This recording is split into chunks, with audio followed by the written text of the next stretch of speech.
resilience, ambition. These are the traits of characters that drive the stories that we have all come to love. Whether it's someone whose ambition is to right the wrongs of the world, or someone who has the resilience to defy even the most heartbreaking failures, it is these two qualities that elevate characters past the point of just being a bystander in the events of their own lives. But in the grand scheme of things, these two traits are neutral in alignment. In the hands of a hero, they may be qualities that save the world. But in the hands of a villain, they may be the very same qualities that condemn it. If you were to ask me, who out of Starwolf best displays these qualities, I would tell you that it's obvious. I would tell you that it's even a bit silly that you're asking. I would tell you that it's the character with the most potential, who is often never written to the fullest of their capabilities. I would tell you that it's Andrew Oikonny. Yeah, it's Andrew Oikonny. Today's video is about Andrew Oikonny, a character that is often depicted as something of a joke. This is actually reinforced by the latest game's data page on the guy. He's smug and seemingly useless, existing only as a tie-in to the team's sugar daddy, Andross. Yeah, that's right. I called Andross a daddy. What you gonna do about that? Andrew is a character that I've long felt is underutilized, and beneath a veneer of pride and uselessness, holds a surprising amount of depth that is not so obvious at a single glance. Starfox has two central foundations for its world building and storytelling. The first is movie references, which is the most evident in Star Fox 64 as well as its recent remake. The second is tropes. Lots and lots of tropes. Each character in the Star Fox universe is built off of tropes and archetypes.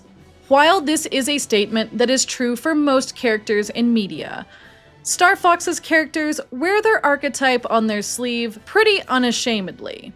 Fox is the hero, Andross is the mad scientist, Slippy is the nerd friend, Leon is the crazy murder guy, and Andrew falls into the trope of the spoiled brat, whose bark is far worse than his bite. The trait he is most known for is his devotion to his uncle, the maniacal Andross. Although he was once the head scientist for the Corneria Defense Force Research Laboratory, Andross fell from grace when he performed dangerous and unethical experiments that resulted in an explosion on Corneria. This resulted in his banishment to the planet Venom, which, given its thin atmosphere and high levels of toxicity, was nothing short of a slow and brutal death sentence. Or it should have been. The mad ape survived, despite the odds, and schemed his revenge for many a long year. How dare the Cornerians interfere with his brilliance, his scientific genius? And so he rallied what followers he could to his side, young and impressionable Andrew Oikonny included. Andrew's fervent devotion is what led him to take up arms against Corneria and join his uncle in a campaign of revenge and devastation across the Lylat System. And Andross, for his very much endless list of flaws, is always of the mind to reward those who show loyalty to him. And his dear nephew was definitely a beneficiary of his kindness. The nepotism that earned Andrew a place in the elite Starwolf squadron is not so obvious in Star Fox 64, but in the remake, it's stated outright. Andrew is the team's moneybags. He's the reason they get funding. And in return, all they have to do is keep Andrew from kicking the bucket. Which really means the infamous deadly bounty hunter Wolf O'Donnell is Andrew Oikonny's glorified babysitter. The reasons Andross decided to do this are unclear, Did he hope Andrew would gain knowledge and sharpen his skill set by having him join Starwolf? Or was he just trying to find a way to keep his nephew out of trouble? Who's to say, really? But this decision has, without doubt, lasting consequences on the team's dynamic. Starwolf naturally has a duty to guard Andrew with their lives. But they do not like him. It is his smug sense of superiority that often turns people away from him, both in-game and also on a meta level. Andrew is often viewed as pathetic and incompetent, a perspective enforced by Nintendo themselves in the latest entry to the series. Opinions of him amongst fans are quite low, even compared to other villains. And the reason is quite obvious. Everyone has known an incompetent brat who got where they are just because of connections. While that's a far lesser crime than I'm sure 80% of the things on Leon Pawlowski's resume, it makes people dislike Andrew because it's relatable to their own experiences. Not many people know unhinged assassins in real life, or at least I hope they don't. But they probably know someone like Andrew, who has made most of his personality into fanboying for his uncle. He is an antagonist that has traits relating to the antagonists in our lives: selfishness, arrogance, and pride. The worst thing a character can be is relatable to the people in our lives that we despise. And Andrew Oikonny is just that. At the end of the Lylat Wars, Starwolf serves as the final obstacle Starfox must face in order to fight Andross. But just as the bulk of Andross's army at Area 6 could not stop the elite squadron, Starwolf can't either. Andrew fails to protect his uncle's hiding place. Fox McCloud enters the base, and the rest is history. Andross is no more, and his campaign is over. The Lylat Wars are done. With the death of his uncle, one would think Andrew would fade into obscurity.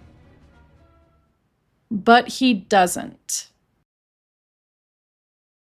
It takes a while, most of a decade even. But the despised and reviled Andrew doesn't opt to take his uncle's death lying down. Despite Andross's defeat and despite being kicked from the Starwolf team, he revives his uncle's plans of conquest. Andrew rallies the remnants of Andross's forces, declaring war on the very ones who put his mad uncle to the sword. Or to the hyperlasers, I guess. While a large portion of Andross's army is comprised of drones, Andrew has seemingly massed together a force that is far more organic. In a way, that is actually quite impressive, although one could handwave that as simply studio differences. These forces in his rebellion are allegedly forces from Andross's own army, which does somewhat contradict the idea that most of Andross's forces were drones. That being said, the Lylat Wars did span for 5 years, and we only saw a sliver of it from Fox's POV. What's more important to this video is the presentation of these two armies under these two rulers, so that's what I want to focus on.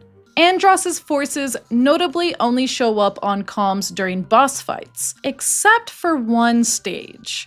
Area 6, the heavily guarded zone of space that feeds directly to the Mad Ape's lair. Between incessant waves of enemies, you can hear the chatter between the Androssian soldier Cayman and the Area 6 commander. Other than that, Andross's army is silent. But the single mission in which Andrew's forces are challenged in Star Fox Assault, they are constantly talking. We see a brief image in the pre-mission cutscene of Andrew giving an impassioned speech to his followers, drumming up hype and excitement for the rebellion. From what we see of his armada, it is only comprised of soldiers and advanced technology, not once are things like bioweapons even mentioned or hinted at.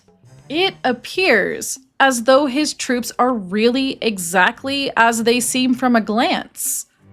Passionate rebels looking to avenge their former leader, while Peppy comments that a lot of them are hired guns who have joined the rebellion for financial gain. Krystal's subsequent comment mentions how they seem really dedicated for just a bunch of mercenaries. While this sentence could be read in a variety of ways, from my perspective, I read this as these guys really believe in what they're fighting for. Also, as a small note, when you are playing Starfox Assault and you shoot these guys, you can actually see them fall out of their planes in space and die horribly. Fun fact. Or maybe not so fun of a fact, I don't know. Anyways, regardless of how their armies are structured, Andrew's idolization of his uncle has him retread the warpath his army had once taken. But much like Andross, Andrew was not destined to succeed. When his armada begins to cave under the assault of the Starfox unit, he flees the battlefront in his flagship. Its combat form, seen moments later, is a direct homage to the very person he revered the most, Andross. But that does not do anything to save him, as Fox has done this song and dance before. Twice now, even. As Andrew shakes off losing in the first round and taunts his enemy, he's blindsided by a third party arriving onto the battlefield. His campaign is, quite literally, blasted into oblivion. And as pathetic as his scream of defeat may be, a single fact about him remains. Andrew rallied a force threatening enough to Corneria that General Pepper had to call in the Starfox team. And that, to me, does not sound like the achievement of someone who should only be regarded as incompetent. Starfox Assault's dialogue even agrees with this idea. Oikonny is no pushover, so be careful out there. It's a fleeting, forgettable comment, but it acknowledges that Andrew is maybe not as useless as he's made out to be. But unfortunately for him, his entire revenge plot is sidelined in favor of bigger, badder things, with his defeat being so absolutely brutal that a lot of people really thought he had been killed off in that very first level. Apparently being blasted by an invasive space bug is more deadly than crash landing into the toxic wasteland of venom. But hey, what do I know? I'm just a dragon. While Starfox Command does very little with the fallen wannabe after his defeat, Andrew does at least come back for a brief moment in that game to throw in with his uncle's creations. An alliance inspired by the phrase, "The enemy of my enemy is my friend," no doubt. Andrew's command appearance serves to kind of humiliate him further, and just remind players that he is a character that exists in the franchise. He pilots a silly crab vehicle and does basically nothing of note. Instead, any semblance of a true heir to Andross is given to a newcomer by the name of Dash Bowman, grandson to Andross himself and Andrew's cousin. Dash comes across as capable and a bit of a go-getter who idolizes Starfox. And depending on which ending of the game you pursue, Dash can either fall down the same power-hungry rabbit hole as his grandfather, or he can go on to purify venom of its toxic atmosphere, leading it to an era of peace for the planet. And all the while, Andrew's fate is just simply unmentioned. Not even a footnote, as Dash carries on the works of the great and mad Andross. Sometimes for good, and sometimes for evil. The games have certainly played Andrew up to be a useless nepobaby boy failure, and as a result, players often see him as something of a pathetic joke character. But the iceberg runs deep with Andrew Oikonny, far deeper than I think the games dare to give him credit for, because intentionally or not, the story and character of Andrew Oikonny run in perfect parallel to another character in the Lylat system. Only whereas Andrew opts to embrace his theme of idolization and legacy, this character only does so begrudgingly. As with every Starwolf member, Andrew has a set rival, with his assigned rival in dogfights being Slippy Toad. Each of these rivalries is supposed to be born of a common link. Wolf uses Fox as a proxy for his hatred towards James. Leon and Falco are both confident team aces with questionable backstories. Pigma was once wingmates with Peppy, before he decided to betray him and James for Andross. But the common thread between Slippy and Andrew is flimsy at best. Sure, one could make an argument that it has to do with being related to a genius scientist, but I believe the intended link is supposed to be incompetency. Both of them are the team's worst pilots.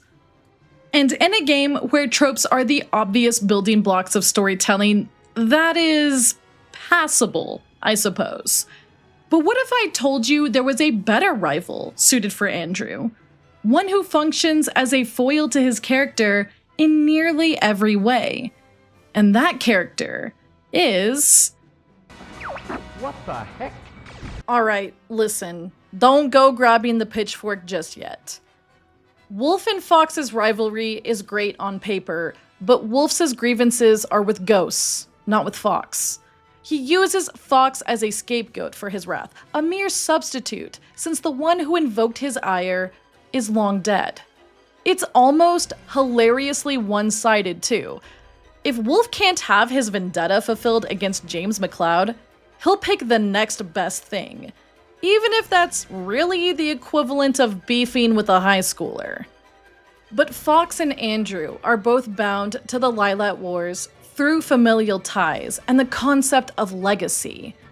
With Fox, it was the death of his father, the catalyst that initiated the war itself. For Andrew, it was his uncle's declaration against Corneria, which no doubt led him to his uncle's side. We have gone over Andrew's reputation in the Lylat Wars and his rise and fall as Andross' successor. But allow a dragon to hyperfixate a little bit more on this boy failure. There's a lot to say. Andrew's rebellion is like Andross's, but only on a surface level.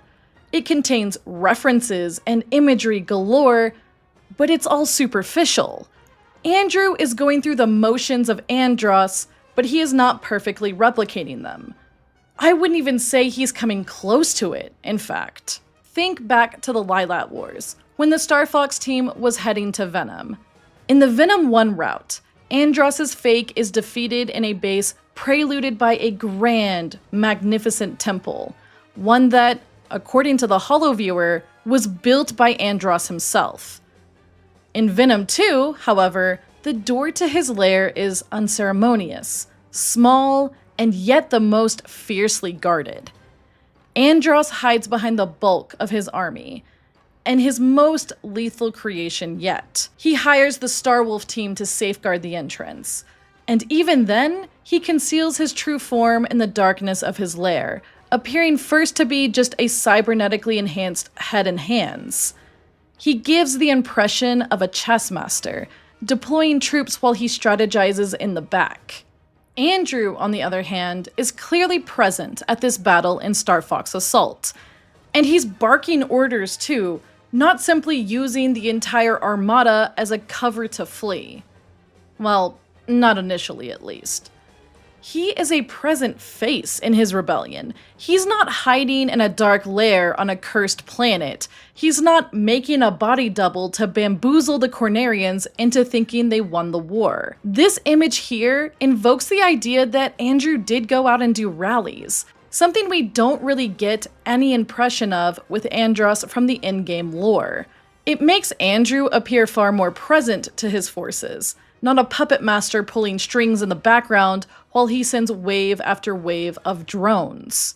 And while his boss fight is a reference to his uncle, Andrew did not warp his own flesh into Andross' image. He has not dabbled in the dark experiments that Andross has, as far as we are aware at least. He has only made his ship into a metal, inorganic fake.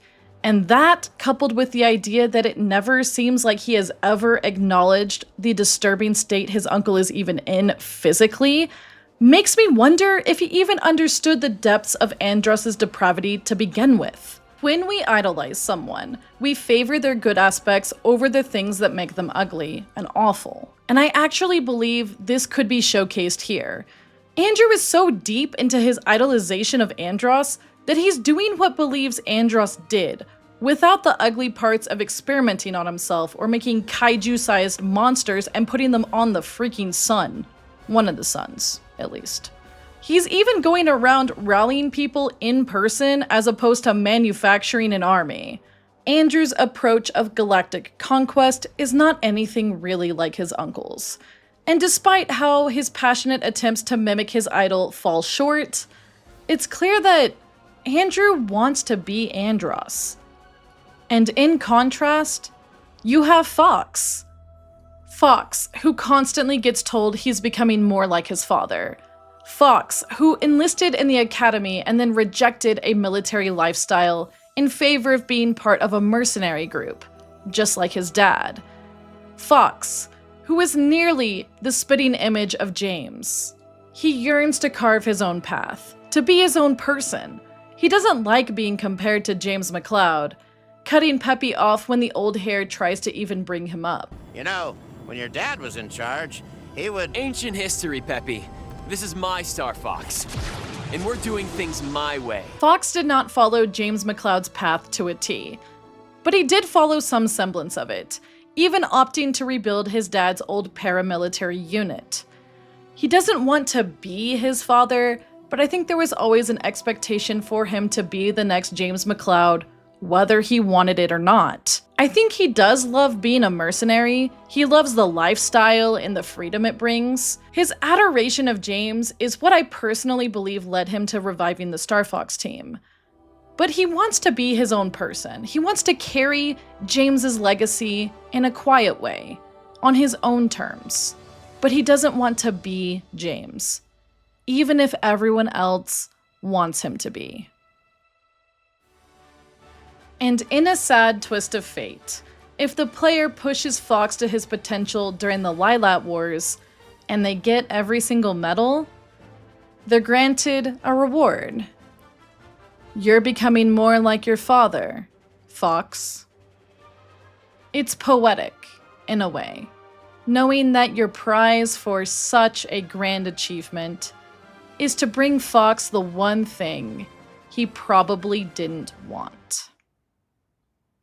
When Andrew reaches the height of his own career as the new Emperor of Venom, he tries to make himself into Andross, but he misses the mark. He doesn't fashion his body into a weapon. He doesn't hide in a lair while his minions do the work. He boldly and brashly marches to the front lines. It's a mistake that is his undoing, but it's notable. And the reason for it is because Andrew is nothing like Andross. He will never be like Andross. And that's the greatest part of this, isn't it? Andrew wants what Fox rejects. He wants the comparisons. He wants to be just like his dear old uncle Andross. He doesn't begrudgingly tread his predecessor's path. He enthusiastically tries to replicate it, and he fails. And all the while that is happening, Fox attempts to chart his own path. Yet, his successes only seem to bring him more comparisons, more of that discomfort that he strives to evade. Andrew wishes he could have people earnestly compare him to his genius uncle, but he's never going to get that feeling of satisfaction because he is just so different from Andross. He's his own person, and he's lived his entire life not really seeing that. And that's what makes Andrew Oikonny, as much as we clown on him, kind of tragic in a way. He's so far into his uncle's propaganda and so far into this devotion to Andross that he doesn't seemingly understand who he could be otherwise. He's taken his hyperfixation and made it his whole personality, but in the worst way possible. And given to where it leads him in the end, I think that makes him an exceedingly tragic figure. Who could Andrew be if he realized he didn't have to be like his uncle?